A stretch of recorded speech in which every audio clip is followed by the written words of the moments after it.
이것이 복음이다. 보라 빵 선물 예수님이다. 누가복음 2장 12절 14절 말씀입니다. 너희가 가서 강보에 쌓여 구유에 뉘어 있는 아기를 보리니 이것이 너희에게 표적이니라 하더니 지극히 높은 곳에서는 하나님께 영광이요 땅에서는 하나님이 기뻐하신 사람들 중에 평화로다 하니라. 아멘. 애기들 이렇게 소리 나니까 참 기쁘죠. 자, 구약에 복음이 있죠. 이사야 53장 5절 말씀입니다. 주님이 찔리신 것은 우리 허물 때문입니다. 주님이 상하신 것은 우리 죄악 때문이고 주님이 징계를 받음으로 우리가 평화를 누리게 되었습니다. 주님이 채찍에 맞음으로 우리가 나음을 받았다. 예수님 온전하게 우리를 위해서 그렇게 하셨다는 겁니다. 이게 복음이죠. 이 복음은 고린도서 6장 2절 말씀에 지금이다 그랬습니다. 이 복음이 지금 와야 된다. 그래서 지금이 은혜 받을 만한 때고 지금이 구원의 날이다. 이렇게 보는 것입니다. 그러니까 영적 세상입니다. 우리는 지금 영의 세상을 살고 있다라는 말이에요. 육신을 가지고 살고 있지만 지금 영의 세상을 살고 있다. 이것이 은혜요 구원이다라는 겁니다. 육신의 세상에서는 은혜요 구원이 아니고 영의 세상에서 은혜와 구원이 있는 겁니다. 그래서 하나님은 영이시기 때문에 그 하나님 안에서만 은혜가 있고 그 하나님 안에서 구원이 있는데 하나님은 언제나 지금이라는 거죠. 그래서 하나님은 언제나 지금이니까 지금이 은혜 받는 거고 지금이 구원의 날이다. 예전에 신앙 좋았다느니 이런 얘기 할 필요 없어요. 그런 거는 의미 없는 이야기예요. 여러분, 지금 내 영혼이 주님의 영 안에 있느냐, 그것이 구원이고 그것이 은혜이기 때문에 그렇습니다. 하나님이 선물로 주시는 거죠. 너희가 마음에 믿고 입으로 고백하면 구원받는다 이렇게 말하죠. 그래서 마음에 믿고 입으로 고백하면 너 구원받아. 근데 뭘 고백해요? 예수님이 나의 구원자라는 거, 예수님이 나의 치료자라는 거, 예수님이 나의 회복자라는 거, 이거를 고백하라는 거예요. 주님은 그런 분이시니까. 그래서 우리가 그 예수님을 이제 믿음으로 마음에 받아들이고 그리고 입으로 고백함으로써 이제 구원을 받는 것이거든요. 그래서 이걸 거듭남이라 이렇게 말해요. 그래서 진정한 회개라고 하는 것은 이 땅에서 우리가 살아가던 모든 것을 중지하고 하나님의 삶을 내가 살아야 되겠다라고 하는 것을 이제 회개라고 그러거든요. 그러니까 땅의 운명에 있던 사람이 하늘의 운명으로 다시 갈아타는 거, 이거를 거듭남이라고 이렇게 말을 해요.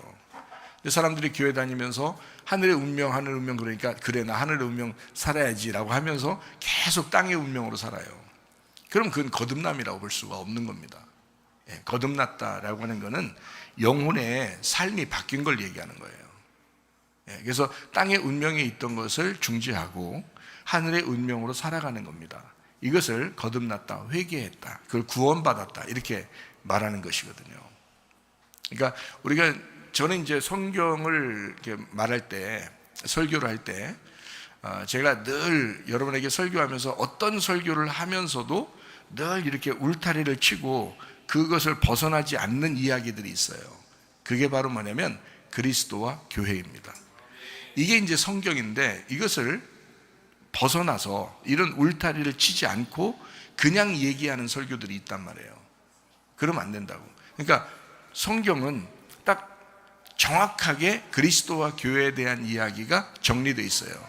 그걸로 핵심, 그게 요약이고 그 그리스도와 교회를 벗어나지 않는 말씀을 진리의 말씀이라 이렇게 말하는 거예요. 그러니까 머리하고 몸이죠. 머리가 그리스도고 몸이 교회를 얘기하는 겁니다. 서로 뗄래야 뗄 수 없는 거예요. 그래서 사람들은 예배만 끝나도 설교만 끝나도 다 잊어버려요. 잊어버려서 그리스도와 교회를 분리해서 생각합니다. 자기는 주님을 사랑한다는 거예요. 근데 교회 사랑하는 것은 안 된다는 거예요. 잘 이상하잖아요. 그리스도는 교회를 잊어본 적이 없고 진짜 교회는 그리스도하고 연결되어 있는 거거든요. 그래서 머리하고 몸이 연결되어 있는데 그거를 생각을 못하는 거예요. 그래서 자기는 그리스도를 그렇게 사랑한다는 거예요. 그 말도 안 되는 소리거든요. 교회를 사랑하는 것이 주님을 사랑하는 것입니다. 이거는 철저한 성경이에요. 성경의 마무리, 결론 부분은 새하늘과 새 땅입니다.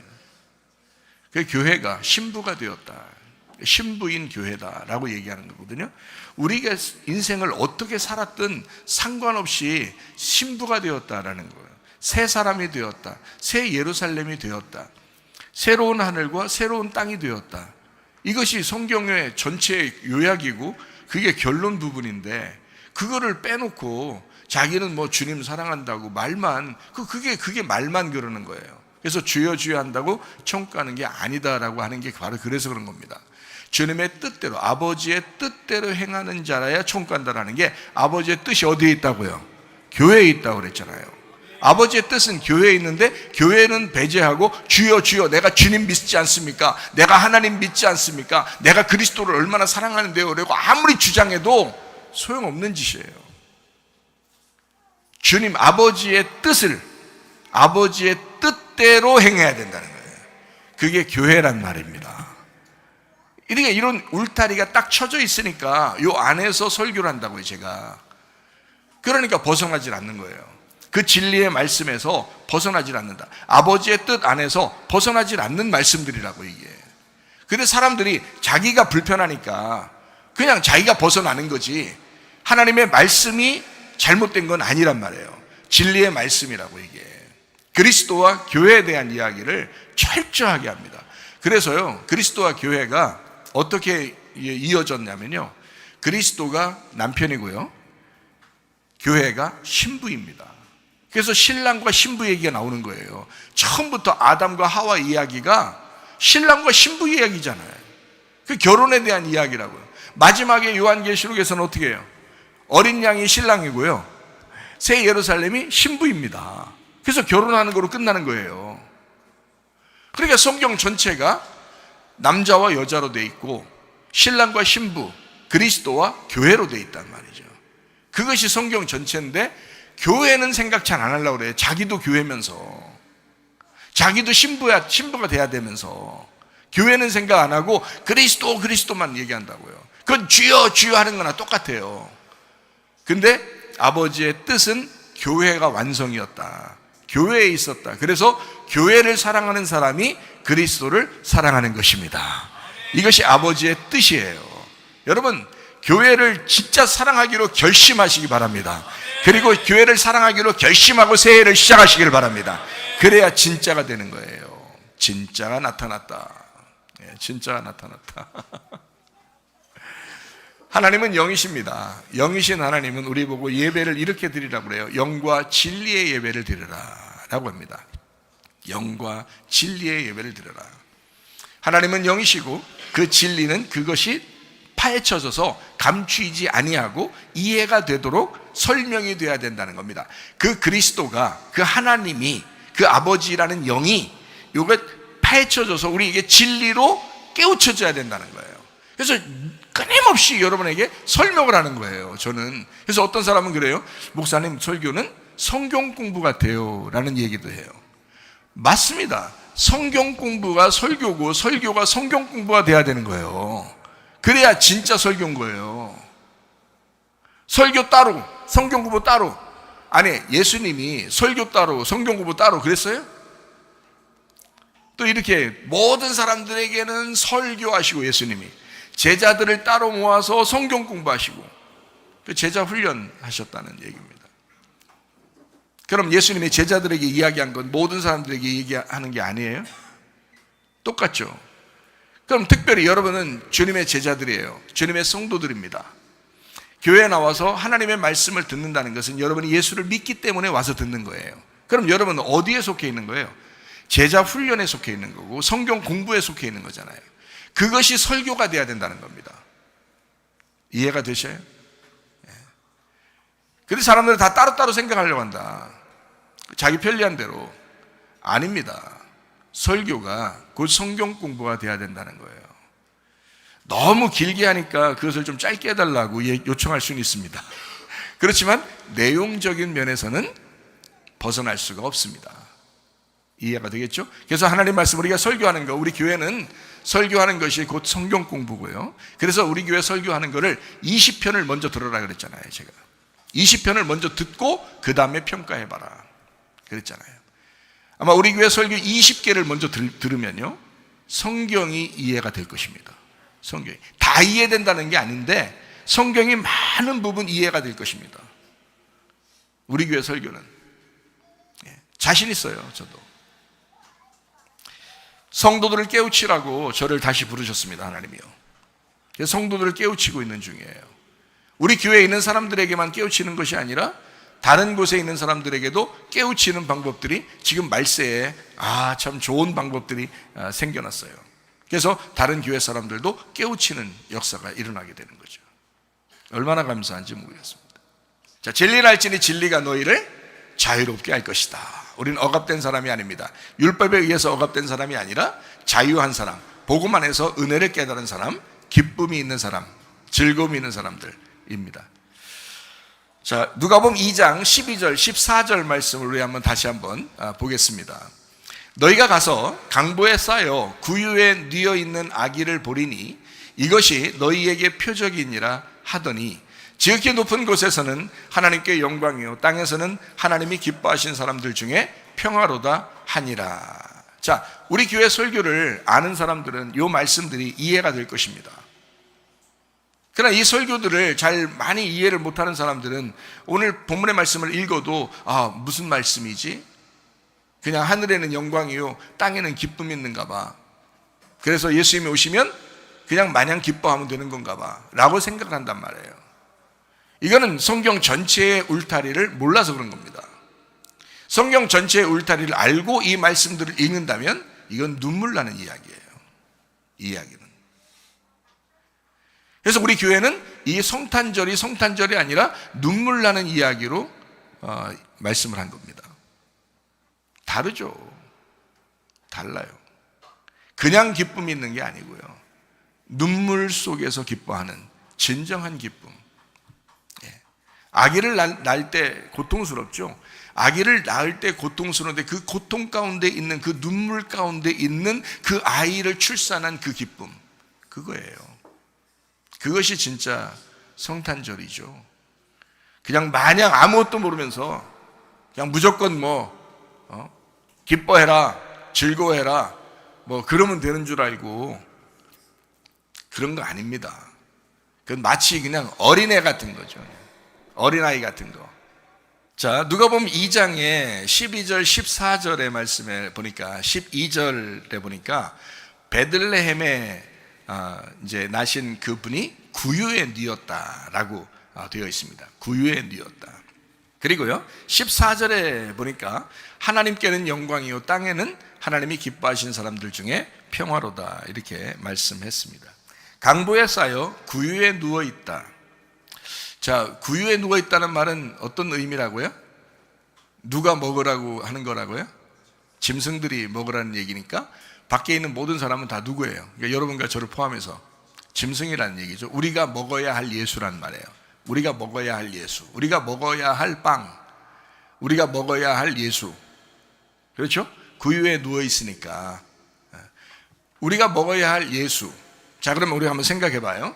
자, 짐승의 먹잇감으로 오신 예수님이다.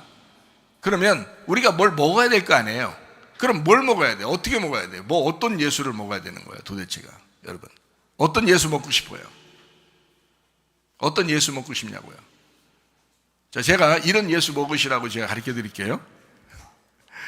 예수님은 어떤 분이냐면 사랑의 예수님입니다. 예수님은요 용서의 예수님이십니다. 예수님은 구원의 예수님이십니다. 믿음의 예수님이십니다. 예수님 자체가 네 믿음이 너를 구원하였다, 네 믿음이 너를 치료하였다, 네 믿음이 너를 회복하였다라는 그 믿음은 예수님을 말하는 것입니다. 믿음은 바라는 것들의 실상이요 보이지 않는 것들의 증거가 된다. 그분이 예수님으로 오셨다. 안 보이시는 하나님이 보이는 예수로 오셨다. 그게 믿음이라는 겁니다. 그 믿음을 내가 믿는 거죠. 그 믿음을 내가 믿는 거라고요.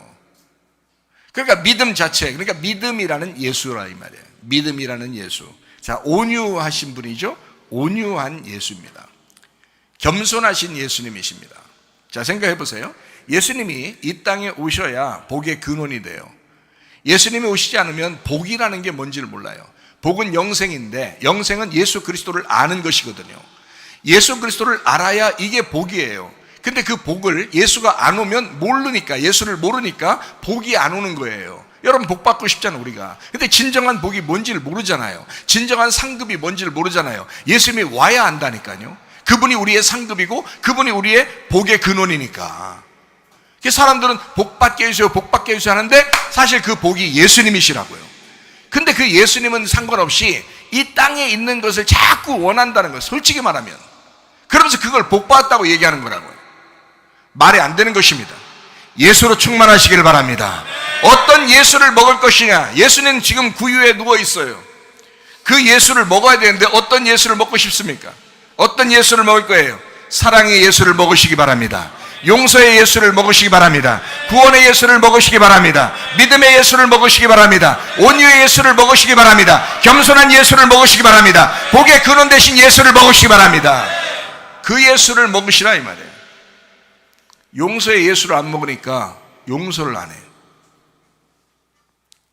무슨 말인지 아시겠어요? 사랑의 예수를 먹지 못하니까 자기 욕심대로 자기 자존심을 세우고 미워한다는 거예요. 겸손하시고 온유하신 그런 예수님을 먹으라니까 그분을 안 먹고 계속 교만하단 말이에요. 잘난 체하고 교만하고 자존심 세우고 승질내고 막 이런단 말이에요. 예수를 먹으시라니까. 진짜 예수, 네가 먹도록 구유에 오셨다고. 네가 짐승인데 짐승이 먹도록 구유에 예수님이 오셨다고요. 그분이 누워있다고요. 자기를 잡아 잡수시라고 누워있다고요. 어떤 예수를 먹으십니까, 여러분? 어떤 예수를 먹기를 원하십니까? 왜 아직도 예수를 안 먹고 있느냐 이거예요. 왜 생명의 빵이 되시는 예수를 안 먹느냐 이거예요. 왜 자기 자존심으로 자기 뜻대로 자기 생각대로 사느냐? 사랑의 예수를 먹어야 한다. 용서의 예수를 먹어야 한다. 믿음의 예수를 먹어야 한다. 구원의 예수를 먹어야 한다. 영생의 예수, 겸손하시고 온유하신 예수, 복의 근원 되신 예수, 이분을 먹어야 한다. 주님이 우리 보고 먹으라잖아요. 자기를 먹으라잖아요. 자기를 먹으라는데 예수를 안 먹고 왜 엉뚱한 세상의 음식들을 먹느냐 이거야. 왜 세상의 사상들을 먹느냐 이거야. 왜 세상의 지식들을 먹느냐 이거야. 왜 자기 생각들을 먹느냐 이거야. 왜 자기 승질대로 사느냐 이거야. 왜 자기 뜻만 먹느냐 이거야. 하나님 아버지의 뜻으로 오신 예수를 두셔야 되지 않느냐 이거야. 예수는 죽기 위해서 온 거예요. 성탄절이 사망의 날이라고. 자기가 원래 안 내려오셔야 영생이죠. 원래 이 땅에 안 내려오셔야 하나님은 생명이고 하나님은 영생이지. 근데 이 땅에 내려왔어. 그러니까 반대로 내려온 거예요. 원래 내려오면 안 돼요. 하나님이 어떻게 땅에 내려올 수 있어요? 말이 안 되지. 말이 안 되는 걸 하신 거야 그냥. 누구 때문에? 육신, 짐승 같은 너희들 때문에. 하나님이 자기를 먹어야 이것들이 살 것 같으니까. 그래서 하나님이 일부러 반대되는 인간한테 반대로 내려오셨다고요. 하나님은 원래 그런 분이 아닌데, 원래는 영이시고 원래 하나님은 하늘의 존재고 하나님 내려올 수가 없어요. 영이니까. 그런데 육신을 입고 반대로 내려오셨다고요. 뭐 하라고? 그 영이신 하나님을 육신으로 내려온 그 죽어야 할 예수를 인간들이 먹게 하려고, 그 짐승들이 먹게 하려고. 그래야 그것들이 사니까. 정말 슬픈 날이에요. 정말 슬픈 날이에요. 성탄절은 진짜 하나님이 눈물 펑펑 흘리는 날이라고요. 사람들은 흥청망청 모르고 생활합니다. 누가복음 2장 14절 말씀입니다. 지극히 높은 곳에서 하나님께 영광입니다. 땅에서는 하나님이 기뻐하신 사람들 중에 평화로다라고 했습니다. 하나님께 영광이다, 이 말이 뭐라고요? 독사라는 말입니다. 이것이 영광, 찬양이란 단어인데요, 이게 히브리 말로는, 헬라 말로는 독사라는 단어예요. 독사라는 단어인데 히브리 말로는 카바드라는 단어예요. 카바드. 근데 이게 뭐냐면 무거운 짐을 지다라는 단어입니다. 그러니까 하나님께는 영광이라는 말이 어떻게 보면 하나님의 기쁨이, 하나님의 그 영광이, 하나님의 즐거움이 뭐냐? 하나님이 무거운 짐을 지는 걸, 그걸 즐거움이라 한다. 그걸 영광이라고 그런다. 그걸 정확하게 깨닫고 아시는 분이 예수님이시라고요. 아무도 몰라요. 하나님의 영광이 무엇인지를 가장 정확히 깨닫고 알고 그 뜻대로 행하려고 하는 사람은 예수밖에 없어요. 아무도 그걸 몰랐어요. 예수님이 이 땅에 태어나면서도 사람들은 몰랐어요. 예수님은 이 땅에 오셨습니다. 뭘로? 구유에, 먹잇감으로 자기 아들을 내줘야 하는 그 무거운 짐을 지신 하나님의 마음, 그 아버지의 마음, 자기 아들을 먹잇감으로 내주면서 그날 하나님 아버지께는 영광이요. 이거 얼마나 슬픈 이야기예요.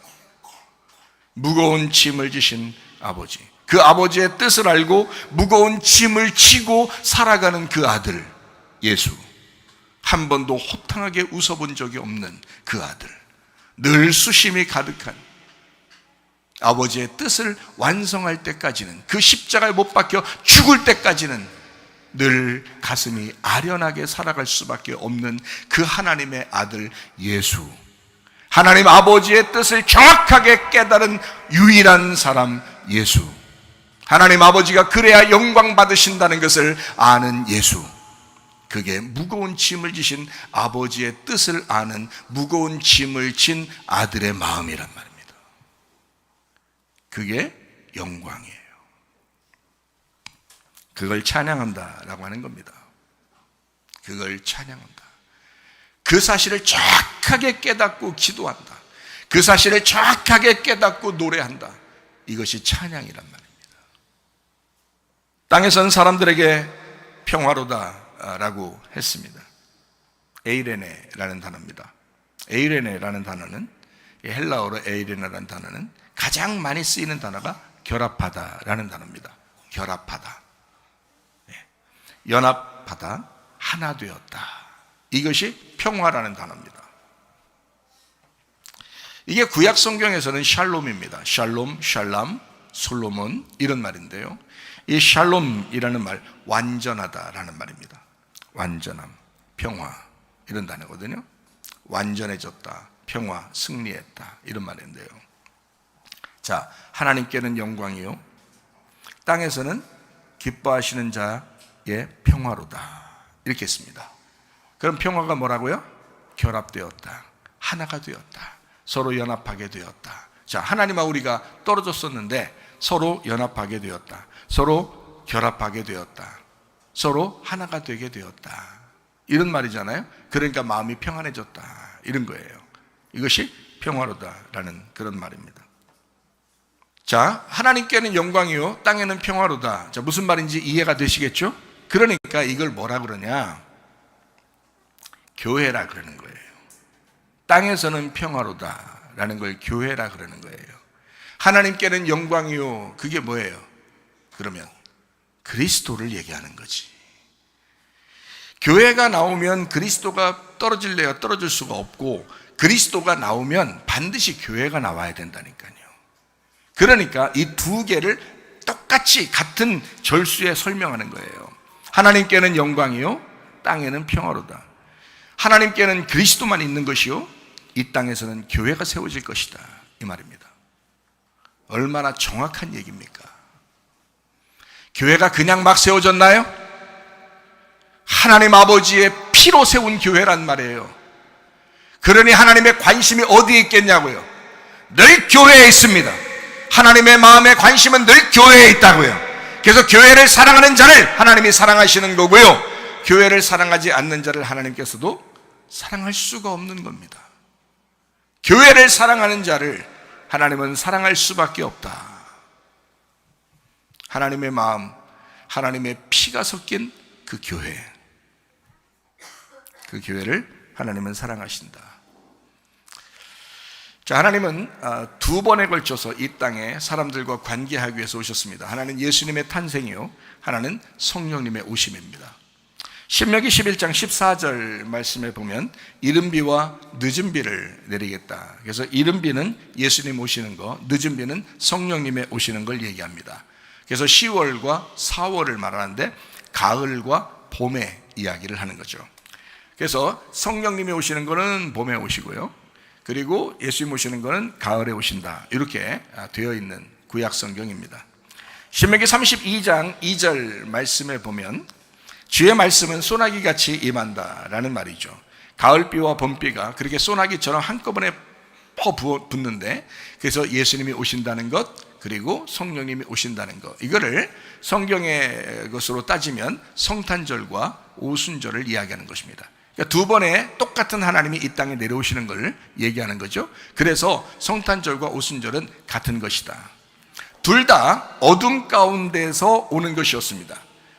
예수님 오실 때도 가장 어두울 때 오셨던 거고요, 오순절날 성령 충만이 임할 때도요, 땅은 어두웠습니다.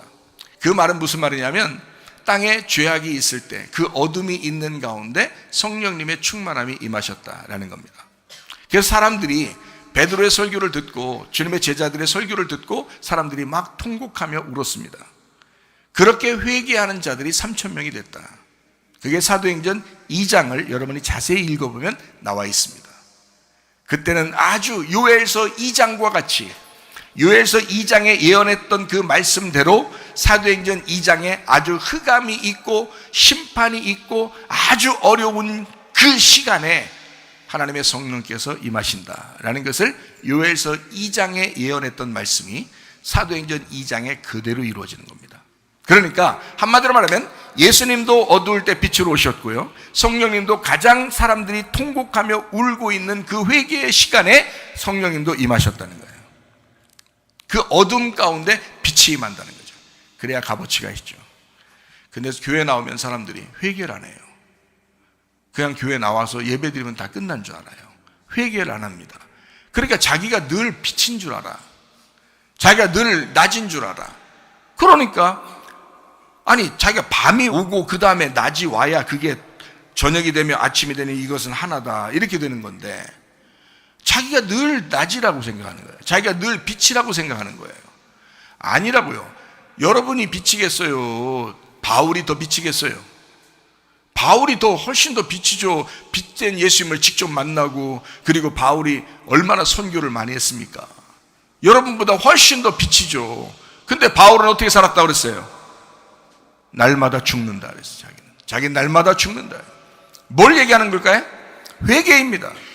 날마다 나는 어둠 가운데 있을 거야. 날마다 나는 그 캄캄한 가운데 주님 만날 거야. 나는 내가 늘 죄인이라고 생각할 거야. 나는 내가 늘 회개할 거야. 나는 날마다 죽을 거야. 그러면 주님께서 뭐라 그래요? 아니야, 너는 빛을 만나야 돼. 너는 행복해야 돼. 너는 생명을 가져야 돼. 너는 부활해야 돼. 주님은 그렇게 말씀하실 거 아니냐 이거야. 근데 교회 나온 사람들은 무조건 첫 번째를 생각 안 해요. 자기가 해야 될 일들은 안 하고 무조건 하나님이 나한테 뭐 잘해줄 거야, 좋아질 거야, 매일 그런 말만 한다고요. 착각입니다. 율법 없이 복음은 올 수가 없어요. 율법이 와야 복음이 오는 것입니다. 심판받는 사람이 되어야, 자기 가슴을 찢어야, 그래야 예수 그리스도가 그 안에 침투해 들어오는 것입니다. 하나님의 성령으로 충만하시길 바랍니다. 성탄이라고 하는 것, 십자가의 죽음이었습니다. 그래서 구유에 온 거예요. 나실 때부터 구유에 온 거예요. 나는 죽으려고 온 거야. 너희들에게 먹히려고 온 거야. 나 좀 잡아먹어. 나 좀 씹어먹어라. 예수님은 그렇게 오신 겁니다. 구유에, 왜 하필이면 구유에 왔겠어요? 방 하나 준비 못해서 하나님 아버지가, 하늘에 계신 하나님이, 신이 인간 나부랭이들의 여관 하나, 방 하나 못 잡아주겠습니까? 그렇게 잡아주면 방에서 태어나죠. 그러면 짐승들이 먹을 수가 없단 말이에요. 짐승들이 먹을 수 있도록 구유에 누워 있어야 되는 거야. 구유에 뉘어놔야 되는 거예요. 하나님 아버지가 그렇게 눈물을 흘리면서 자기 아들을 거기에 뉘어놨다고요. 이해가 되십니까? 십자가의 죽음. 유월절 어린 양 예수 그리스도, 오순절 성령 충만할 때 그 어둠 가운데 임하는 예수 그리스도, 성령 충만, 가장 어두울 때 임한다. 그래서 제가 말라기서를 얘기한 겁니다. 여러분에게 복음이 오기 전에 여러분은 말라기서를 깨달아야 된다. 왜? 말라기가 오지 않으면 말라기서가 오지 않으면 마태, 마가, 누가, 요한이 오지 않기 때문이다. 말라기서를 먼저 깨달아야 된다. 이것을 깨달아야 마태, 마가, 누가, 요한이라는 복음이 찾아오게 된다는 거예요. 복음이여 오소서, 복음이여 오소서 그렇게 말 안 해도 말라기서를 제대로 이해하면 복음서가 찾아오게 되는 거죠. 무슨 말인지 알겠죠?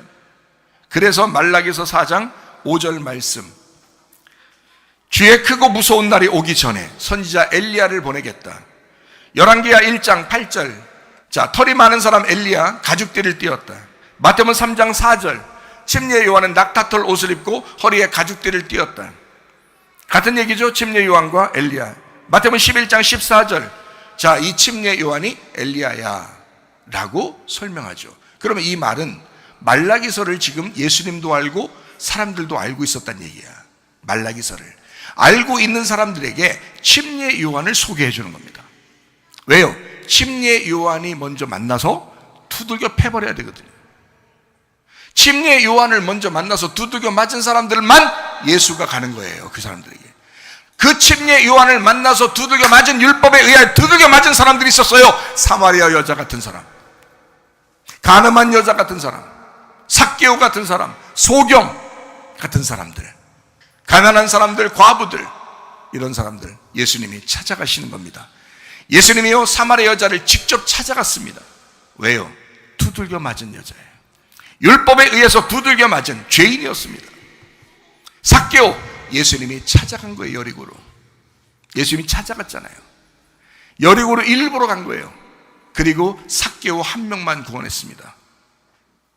그러면 뻔할 뻔짜 여리고에 간 이유가 삭개오 구원하러 간 거지. 그럼 삭개오는 어떤 사람이었단 얘기? 율법으로 아주 두들겨 맞은 사람이었단 얘기. 자기는 도저히 사람들 앞에 나설 수 없는 사람이었다. 죄인 중에 죄인이었다. 그렇게 된 사람들만 예수가 찾아오셨다. 그래서 크고 무서운 날이 임해야 복음이 찾아오는 거다. 여러분 은혜 받으시기를 바랍니다. 그리고 하나님의 말씀이 여러분을 치기를 바랍니다. 크고 무서운 날, 심판의 날, 나를 끝장내러 오시는 날, 예수님의 성탄, 예수님의 죽음입니다. 나를 끝장내는 날, 그 구유에 누워있는 예수가 나로 보여야, 그래야 구원받는 것입니다. 그 예수가 나로 보여야지, 그래야 구원받지. 그러니까 그날 우리가 예수님을 먹잖아요. 생명의 빵을 먹잖아요. 그 빵 대신 예수님, 빵으로 오신 그 선물 예수님, 그분을 우리가 먹잖아요. 그러니까 생명의 양식이 풍성한 날이다. 밖에서 막 흥청망청 놀면서 부어라 마셔라 먹고 마시는 그런 날이 아니란 말이에요. 영의 양식을 먹는 날이란 말입니다. 예수 그리스도를 먹는 날이라 이 말이에요. 생명의 양식을 풍성하게 먹는 날, 다른 날보다 더 많이 예수를 먹는 날, 이게 성탄절이어야 합니다. 그리고 주일날이어야 합니다. 성탄절이 그날만 우리가 지키나요? 아니죠. 날마다 주님의 날이 우리의 성탄절이 되어야 된다. 날마다 예배드리는 날이 우리의 성탄절이 되어야 된다는, 예수님을 기억하면서 예수를 먹는 날. 참 놀라운 이야기죠. 가만히 주님을 생각하면 생각할수록 참 눈물 나는 이야기입니다. 여러분과 저를 위해서 오신, 생명의 양식으로 오신 그 풍성한 날을 제공하시는 주님. 신명기 11장 14절 말씀이요, 이른 비와 늦은 비. 신명기 32장 2절 말씀, 주의 말씀은 소나기같이 임한다. 가을비와 봄비로, 성탄절과 오순절로 오시는 주님. 성탄은 십자가의 죽음, 유월절 어린 양, 오순절 성령 충만, 가장 어두울 때에 임하는 주님의 빛이다. 그게 성탄입니다. 자, 말씀을 정리합니다. 이 말씀 정리하고 마치도록 하겠어요. 마태복음 6장 10절 말씀입니다. 나라가 임하시오며 뜻이 하늘에서 이루어진 것 같이 땅에서도 이루어지이다. 하늘의 뜻이 하나님께 영광이요 라는 말이죠. 하나님께 영광이요, 하늘의 뜻이 이 땅에 이루어지이다. 땅에는 평화로다 라는 말, 똑같은 말이죠, 그죠?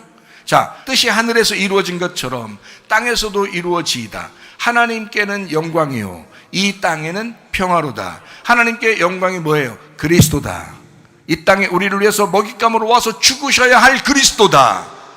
이 땅엔 평화로다. 서로 연합되고 결합되어 하나 된 교회를 의미한다. 그러니 너희가 주여 주여만 하지 말고 아버지의 뜻대로 살아야 된다. 아버지의 뜻대로 사는 여러분 되시기를 바랍니다. 누가복음 22장 42절 44절 말씀입니다. 이르시되 아버지여 만일 아버지의 뜻이거든 이 잔을 내게서 옮기시옵소서. 그러나 내 원대로 마옵시고 아버지의 원대로 되기를 원하나이다 하시니 예수께서 힘쓰고 애써 더욱 간절히 기도하시니 땀이 땅에 떨어지는 핏방울같이 되더라. 대제사장이신 예수님이 왕이신 아버지에게 고백하는 겁니다. 아버지 내 뜻대로 마옵시고 아버지의 원대로 되기를 원하나이다. 하늘의 뜻이 이 땅에 이루어지기를 원하나이다. 이 말입니다. 하나님의 뜻을 정확하게 간파했던 그 아들의 말, 아들의 그 기도. 누가복음 2장 12절 14절 말씀도 같은 말씀입니다. 너희가 가서 강부에 쌓여 구유에 뉘어있는 아기를 보리니 이것이 너희에게 표적이니라 하더니 지극히 높은 곳에서는 하나님께 영광이요 땅에서는 하나님이 기뻐하신 사람들 중에 평화로다 하니라. 구유에 누가 누워 있었죠? 구유에 누가 누워 있었어요? 예수님이십니다. 혼자 누워 있으셨습니다. 구유에 홀로 누워 있으셨습니다. 누가요? 예수님이요. 그러니까 이것은 하늘의 뜻입니다. 이건 사람들이 요청해서 온 게 아니잖아요. 하늘의 뜻이었다고요. 이게 하나님의 영광이라고요. 하늘의 뜻. 이 하늘의 뜻이 11조입니다. 11조. 그 예수님, 구유에 홀로 누워 계신 예수님, 하나, 10의 하나로 이 땅에 누워 계신 예수님, 그게 11조예요. 하나님이 11조를 드리라고 하는 이유가 여기에 있는 겁니다. 그러면 우리는 어떻게 해야 돼요? 우리는 그냥 누워있으면 안 돼요? 예수님이 누웠으니까 우리는 누워있으면 안 돼? 예수님이 그러대요. 너희가 나를 따라오려거든 자기를 부인하고 자기 십자가를 지고 따라오라. 온 인류가 구유에 누워서 있어야 합니다. 구유에 홀로 누워 계신 예수님, 11조 되신 하늘의 뜻을 품으신 예수님, 온 인류가 누워 있어야죠. 10의 10입니다. 이 땅의 평화로다. 땅에서 완성하겠다. 그 10이 10으로 완성하겠다. 한 분 대표가 완성했는데, 한 분 대표가 죽으셨는데 온 인류가 그 구유에 누워있게 함으로써 10의 10으로 끝내겠다. 완성하겠다. 그래서 거기에 따라온 사람들, 예수님을 죽음으로 따라온 사람들, 자기를 부인하고 십자가를 지고 주님을 따라가는 사람들, 그런 사람들이 교회라고 그러는 겁니다. 신부인 교회. 베들레헴 예수가 죽으러 오셨죠? 예수님은 생명의 빵으로 죽으러 오셨습니다. 예수님 혼자 오셨죠? 이 땅에 11조 하나님 아버지의 뜻, 하늘의 영광입니다. 온 인류가 베들레헴에서 죽어야 하죠. 우리도 교회가 생명의 빵으로 우리도 다시 나타나야 되죠. 온 인류가 죽어야 하죠. 10의 10, 땅의 평화입니다. 땅의 완전함. 하늘엔 영광이요 땅에는 평화로다.